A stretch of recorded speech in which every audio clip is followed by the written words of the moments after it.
At the beginning of the story, we are shown a lot of animals. These animals are in a zoo, and I will tell you further about whose zoo is this. After that, in the next scene of the movie, a novelist comes to the pie puddle who is the main character of the movie, and he was sent by the uncle of the pie puddle. Pie puddle tells the novelist that he has a great story on which to believe is an unbelievable thing. But if you believe, then you may have more faith in God than before. That novelist did not have any good story for the last 2 years, so now he came to know the story of the pie puddle, and later he will publish that story. This was a story that he was not able to believe in, but he definitely wanted to hear the story once. Pie puddle starts telling his story. He says that his uncle was very fond of swimming pool, so he was named it after a French swimming pool. He says that he got the name piscine puddle, but in Indian language he was given the name pissing. When Irfan was a child, he was teased a lot by this name in his school. That is why he gave himself a new name, and that name was Pi. He explains a wonderful formula of pi in front of everyone in his school. Because of that explanation, now everyone has started calling him Pi. Pi and his family lived in Pondicherry, India. A part of the city of Pondicherry looked exactly like Canada. There were so many foreigners, that is why this part of the city was as feel as this was a real Canadian city, and here many people speak English more than French. Pi comes from a Hindu family. His father runs a zoo while his mother is a botanist. He is introduced to Hinduism at an early age by his mother and regards various gods as his superheroes. But before further ado, he is equally drawn to Roman Catholicism and Islam, and he also practices vegetarianism. Pai's father is a new kind of Indian who believes in understanding the world through science. He says that Pai cannot have 3 different beliefs at the same time. If he believes in all of them, then he does not believe in any of them. But Pai is not daunted in his own fate. Pai thinks that men and animals have souls, and that even animals would not hurt others if treated with sincerity. One day, Pai secretly brings his elder brother to the tiger shelter at the zoo to feed a tiger called Parker. Alerted by his brother, father comes to take Pai away before the tiger attacks him to teach him a lesson. Father asks his servant to lure the tiger with a goat. Once the gate is opened, Parker runs to the goat and devours it. This particular scene has become a trauma for Pai, and his faith shatters growing up. Pai spends most of his leisure time exploring novels and philosophy as a means to understand the meaning of life.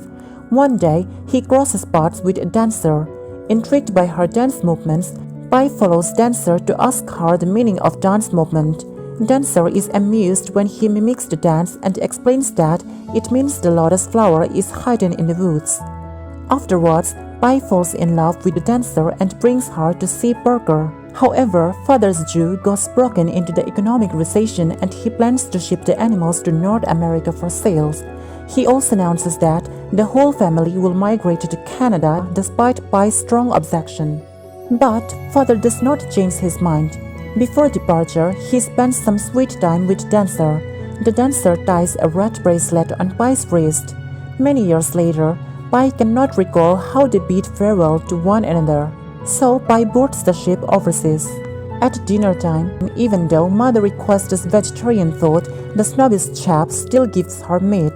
Mother insists on her choice, but chap does not give her vegetarian food. Enraged by chap's nasty attitude, father fights with him. Later, as Pai's family is disappointed with the meal, a Buddhist sailor tells them meat gravy is not counted as meat. Even so, Pai refuses to eat it as the ship makes its way into the Mariana Trench. It's the first cataclysmic event in the riding storm. The huge wave lashes against the deck. Awakened Pai goes to the deck with much excitement. Soon after, the seawater enters the ship, causing the ship to sink. Pai rushes back to the cabins to save his family and found them fully submerged in water, helpless. He returns to the deck to enlist help. At this time, Chap and a few sailors are untying the lifeboat in the chaos. Pai is posed onto the lifeboat as soon as a zebra jumps down to the same lifeboat. The rope is broken, the lifeboat is set adrift and pushed further and further away by the huge waves.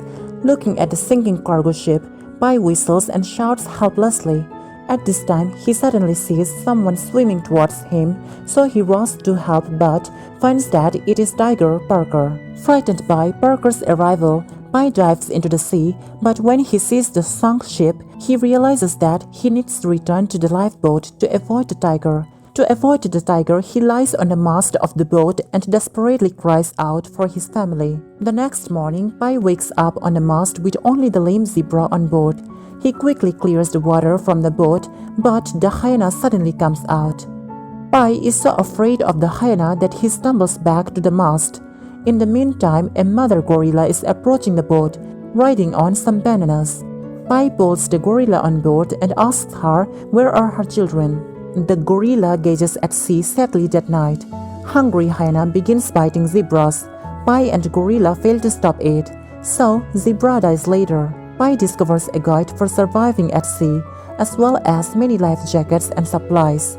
He makes a simple raft out of life jackets and the oars. All of a sudden, the hyena appears to wrestle with the gorilla and kills her. Furious at gorilla's death, Pi stands up to fight against the hyena to his shock. Parker descends on the boat out of nowhere to put down the hyena. At once, Pi leaves the boat in fear and gets on his raft later. Pi sneaks back to the boat to obtain some supplies. While Parker is sleeping, he spots a rat running around the supplies. Unexpectedly, Parker awakens, so Pi feeds Parker with the rat and returns to his raft. When the night has come, Pi cries in despair alone. Drifting on the raft, the gloomy sea is covered by endless darkness until dawn and the sun rises. The sea looks like a mirror reflecting the white boat and the boy as if they are floating in a brilliant cloud. Pi writes a letter with pen and paper, puts it in a jar and throws it into the sea. He stands between the sea and the sky, earnestly seeking divine guidance. After that, he begins to study the Sea Survival Guide. Mastering many survival skills, he also uses the techniques provided in the guide to shake the boat so violently that Parker develops a seasick reflex at first. Pi tries to divide the territory with Parker by peeing, but Parker pees all over his face. As Parker could swim to his raft and eat him at any time, Pi has to learn to catch fish to feed Parker. However, Parker still dives into the sea out of its hunger, but it fails to get any food. Seeing Parker drawing near, Pi flees to the lifeboat. Parker, however, is trapped at sea and cannot get on the boat. Pi initially draws his raft to the boat and plans to abandon Parker, but he cannot bear to let the tiger die, so he lifts it up to the boat and again returns to his raft. One day, Pi has caught a fish, but he cries bitterly after killing the fish. He thanks to God for saving his life by sending the fish, and then Pi whistles to Parker and feeds it with the fish. When Pi enjoys the amazing sea view in the evening, a giant whale rises into the air and knocks Pi's raft over, throwing all food and drinking water into the seawater. Just when Pi gets anxious at the shortage of the food, a huge flock of fish flies into the boat. Pi succeeds in snatching a big fish from Parker. For food eating it raw for the very first time, since it is dangerous to travel between the boat and raft, Pi bravely declares war on the tiger and tames it with wisdom and courage. Following that, he not only makes peace with the tiger on the ship, but also has secured his own place on his journey into the unknown. Pi has learned to survive and adapt, keeping a diary of his drift. He realizes that he could not live without the tiger, and the fear of the tiger keeps him alert. Furthermore, to meet Parker's survival needs, he has a new purpose in life. One day, Pi sees a ship sailing past, then he immediately sends out a signal for help. But for no avail, Pi is somehow upset, but he does not want to give up his hope. Day after that day, next day, still no one comes to rescue him in a peaceful evening. Pi sees a mysterious and amazing vortex of memory at the sea bottom where various kinds of animals and even his mother's face appear. But Pi clearly knows that the cargo ship which carries his family members is buried in the sea. Pi continues to keep a diary every day, hoping to find salvation. Through the words, he cannot tell day from night, dream from reality in the confusion and trance.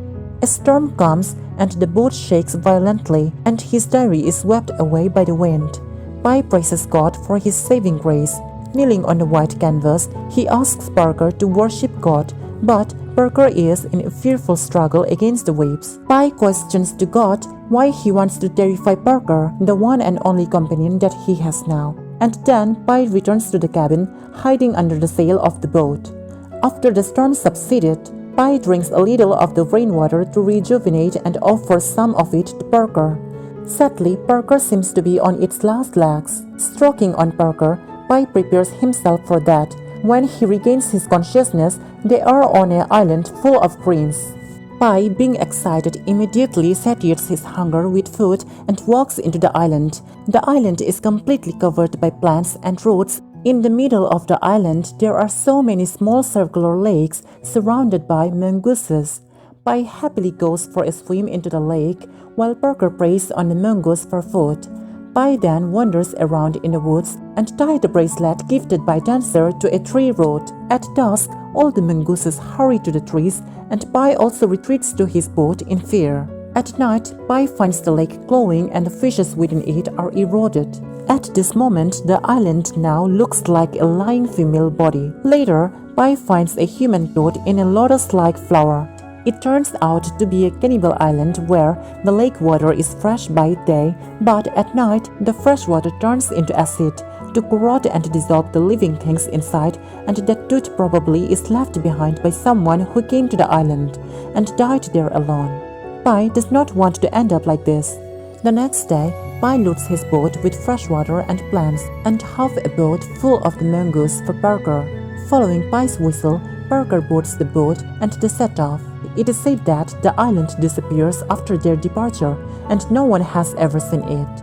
Pi regards such an experience as God's providence for him even in extreme difficulties. God does not abandon him but always helps him after drifting for an unknown period of time. Pi finally reaches the shore as he lies exhausted on the beach. Parker walks into the jungle without looking back.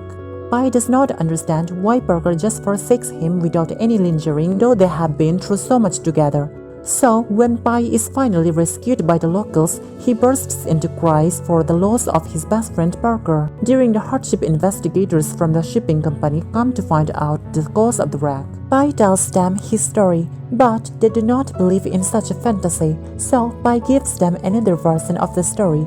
4 passengers are saved from the sunk ship, namely Pi, Mother, Chap, and Buddhist Sailor. Sailor breaks his leg as he jumps down to the lifeboat. Chap amputated Sailor's leg to save him, but Sailor still dies. Chap sets up Sailor's corpse as bait to catch fish, rationalizing that they need more food for survival. Knowing it, Mother confronts Chap with fury, but Chap brutally eats up Sailor's body. 1 week later, Pi is beaten up by the Chap for accidentally setting a tortoise free. To protect Pi, Mother fights with Chap, but the Chap slays her. This arouses the evil side in Pi, and he impales Chap with a knife. The next day, from then on, he floats alone across the Pacific until he is rescued. The investigators do not utter a word, for that somehow dislike the second person. Writer is shrewd enough to draw links between the 2 stories. Animals in the first story share similarities with the human characters of the second story. To be specific, the zebra with a broken leg corresponds to a Buddhist sailor who breaks his leg. The hyena stands for cruel Chap. The mother gorilla represents Mother, while the tiger Parker refers to Pi himself. The evil side of him that was aroused during the battle against primitive nature and hardships, good and evil, being 2 sides of human's instinct, may coexist within one person, and Pi, instead of taming the atrocious tiger during the whole journey, was actually struggling hard to maintain a balance between good and evil, even though he knew it's the evil instinct that helped him survive from those extreme hardships.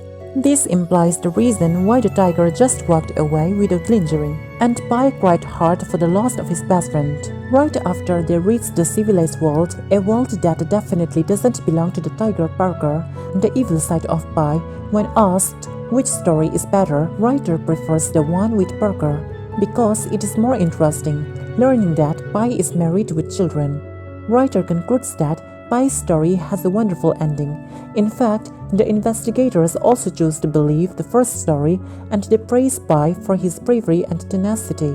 And friends, this is where our story ends, and it doesn't go down to the truth how a boy who had no reason to live in such a big sea, but had only one motivation, that he can survive in with a fear that the animal might not eat him, and it is better to fight the tiger and that condition and keep himself alive. And friends, the story ends here. So guys, I want to ask all of you that, do you all have any such motivation so that you do not lose your hope even in the last moment? So friends, I will meet you all guys in the next video. Peace out.